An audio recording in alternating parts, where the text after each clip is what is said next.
دي تقريبا اول مره اتكلم بايجابيه. العيال كلها بتعرف تدربل بالكوره. السلام عليكم، جاي النهارده ندردش شويه عن ماتش غزل المحله والاهلي. الماتش بصراحه جميل، انا سايبه في الدقيقه 80 يعني عشان برضو عايز انزل الحلقه بسرعه. كل اللي اتقدم جميل، والاهلي اصلا خسران دلوقتي 2-1.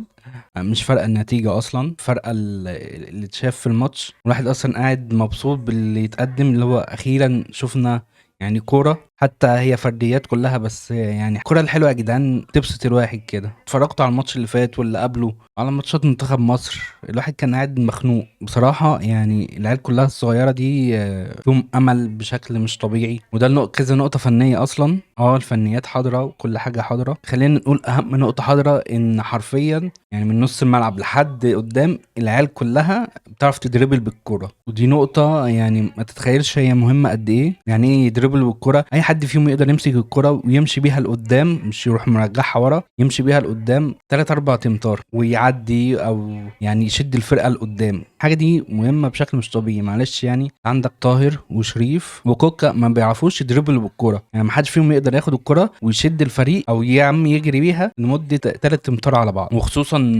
طاهر يعني باينه فيه قوي. يعني فدي اول نقطه اصلا هي اللي بتخلي شكل الفريق حلو. انت قاعد مبسوط، الله لا ده العيال بتطلع قدام، مفيش حد بيباصي لورا غير قليل قوي. يعني الواد اللي في نص الملعب مش عارف اسمه احمد عادل ولا مش عارف اسمه ايه، الواد ده مش طبيعي. الواد ده ما شاء الله عليه، ان شاء الله يعني المستقبل لقدام. يعني اول واحد بيستلم المدافعين، مش متذكر اسمه، ياخد الكرة يا اما يباصيها لطرف يا اما يباصيها لقدام. الواد ده كويس قوي، هو مش نص ملعب دفاعي بس بيباصي حلو قوي قوي قوي. ونيجي بعدها لتاني واحد هو كاظم. يعني كاظم ده كويس وعنده رشاقة بصراحة وسريع، والجون اللي هو فنشه ده جامد قوي قوي. الجون ده حلو حلو حلو. بس كل التقييمات دي ما هي الا ايه، بشاير. يعني كل دول مثلا في الماتشات الجايه تبقى مثلا كسبان مستريح، لا نزل يا عم مره كاظم، نزل مره الواد اللي في نص الملعب ده. الوينجين يعني توب بصراحه. العيال دي تخش في التيم كده. هنرجع لنقطه كاظم، وفي عيب واحد وباين جسمه يا جماعه، جسمه صغير قوي قوي، يعني اصغر من كل العيال اللي حواليه. فكرني بمكاسوني للاسف، وما كانش عارف يتعامل هنا في الدوري، عشان هنا انت زي ما انت شايف الاجسام، يعني الدوري ما فيهوش فنيات اصلا، بس الاجسام هنا يعني بيكسروا شويه. واديك شايف اخوان الفينا ومهاري وتوب، بس بتضرب كتير قوي. واهم حاجه اصلا يعني انا مش هعمل حاجه بالفاول اللي انت هتاخده، لا انت لازم توصل الكره لقدام اكتر. الكلام ده على اي لعيب، يعني مش اخوان الفينا بس. فهو طبيعي جدا،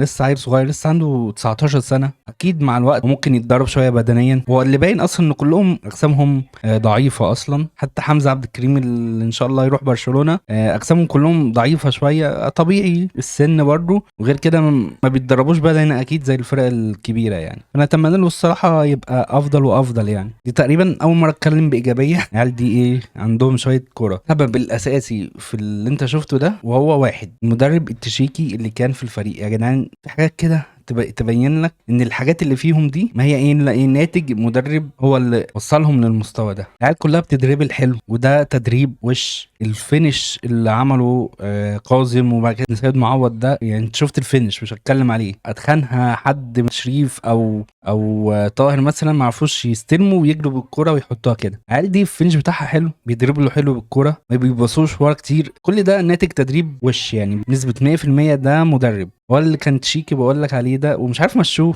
يعني خلاص مشيته، جيب حد مكانه اجنبي برضه، حد الماني خصوصا او اسباني، دول الاساد الكوره. يعني انت مش عارف مسكوا وليد سليمان او الاخ التاني ده اللي اسمه بيبو. طب ليه انت ابتديت خطوه ونتائجها باينه اهي؟ يعني العيال دي مش تكوين سنه ولا سنتين، لا ده يعني واخدهم اصلا مرحله اصغر من كده، وهو ما شاء الله اللي يطلعهم. واصلا كذا حد اصلا مهاجم في الاهلي يطلع بره. الجيل اللي انت شايفه ده ما هو نتاج الا المدرب التشيكي ده. لا احنا شفناه هو بيتدرب ولا اي حاجه، بس شايفين النتائج بتاعته، ودي انت برضو لازم تستوعب كده. يعني دي نتائج مدرب. نقطة تاني كده، يا ريت حمزة عبد الكريم ما يلعبش. يعني مش عايز اقول لك هو وحش، بس واحد دماغه في برشلونة فانت بتلعبه، اول حاجة ممكن يتصاب، هو دماغه مش معاك. تاني حاجة زي ما انت شايف كده هو مستواه مش احسن حاجة، هو مش معاك طبق الاصل اللي بيحصل مع جريديشار دي. انا قلتها برضو من في حلقتين ثلاثة قبل كده، هو عايز يمشي باينة خلاص يا جدعان. اللعيب بيبان عليه وانتوا اكيد اتفرجتوا على كورة وفاهمين الكلام ده. اللاعب اللي بيكون عايز يمشي خلاص هو دماغه مش معاك، انسى. فده كان في السريع كده تحليل الجمال اللي الواحد شافه، ونتيجة الكلام ده فني، ايوه من مدرب قبل كده فني. نقطة أخيرة، المدافع اللي جنب العش، يعني كنا بنسمع كتير اللي هو كويس وفي المنتخبات وبتاع، باين اللي هو مش قد كده صراحة، يعني تعاملاته كلها وحشة صراحة. أكيد عايزين نشوف أكتر من كده وياخد فرص أكتر من كده، بس تصرفاته مش حلوة. والأجوان اللي دخلت في الحارس النهاردة يشيل جزء كبير منها، رماش على ولا كورة، وده حاجة سيئة. أنا مش عارف كان سيحة ولا الحارس اللي أصغر منهم، بس فعلا يعني حاجة غير مبشرة نهائي. أنت ما اترمتش على ولا كورة، خصوصا أول الكورة دي جنب إيدك اليمين. زي ما بقولوا إحنا مش بنحكم، بس دي إيه مبشرات كده، حاجات إيه بتديك إضاءة. زي ما حاجات هتديك إضاءة إيجابية، في حاجات هتديك إضاءات سلبية. الباكين عادي يعني، ممكن ياخدوا فرص تاني أكتر، نشوفهم تاني أكتر. ما شفناش بصراحة حاجة فيهم مميزة. وزي ما قلنا أهم حاجة في الجاي، انت كل ماتش المتاح ليك 5 تبديلات. مش هيحصل مشكله لو بدلت 2 صغيرين وانت كسبان